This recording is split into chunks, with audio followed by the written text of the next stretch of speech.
રંગપર ગામે ₹31 લાખના દેશી અને વિદેશી દારૂનો જથ્થો જપ્ત. પોલીસ મહાનિરીક્ષક શ્રી રાજકોટ વિભાગ, રાજકોટ શ્રી અશોકકુમાર યાદવ સાહેબ તથા પોલીસ અધિક્ષક શ્રી મોરબી રાહુલ ત્રિપાઠી સાહેબનાઓ તરફથી મોરબી જિલ્લામાં પ્રોહિબિશન તથા જુગારની બદી સદંતર નાબૂદ કરવા સૂચના કરેલ હોય જેન્વે શ્રી એસ.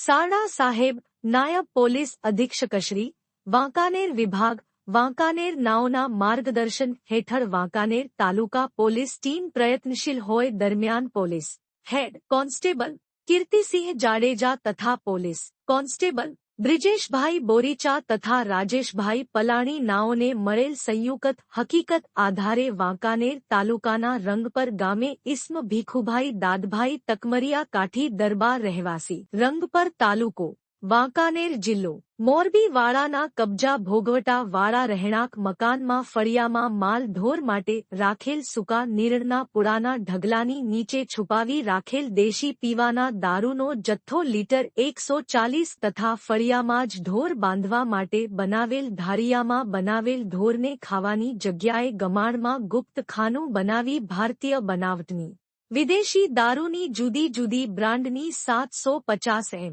એલની કાચની કંપની શિલ્પેક કુલ બોટલો નંગ 80 કુલ દેશી તથા વિદેશી દારૂનો કુલ મુદ્દામાલ દરોડ દરમિયાન મળી આવતા તથા ઇસ્મહાજર નહીં મળી આવતા આરોપી વિરુદ્ધ પ્રોહી એક્ટ મુજબનો ગુન્હો રજીસ્ટ્રેશન કરવામાં આવેલ છે તેમજ આરોપીને શોધી કાઢવા ચક્રો ગતિમાન કરેલ છે. આમ વાંકાનેર તાલુકા પોલીસ ટીમે પ્રોહીનો કેસ શોધી કાઢવામાં સફળતા મળેલ છે. ઇસ્મોઓના નામ ભીખુભાઈ દાદભાઈ તકમરિયા કાઠી દરબાર રહેવાસી રંગપર તાલુકો વાંકાનેર જિલ્લો મોરબી. અટક કરવા પર બાકી જપ્ત કરેલ મુદ્દામાલ રોયલ સ્ટગ સુપીરિયર વિસ્કીની 750 ની બોટલો કુલ નંગ 30. રિપોર્ટર હિમાંશુ મોરબી.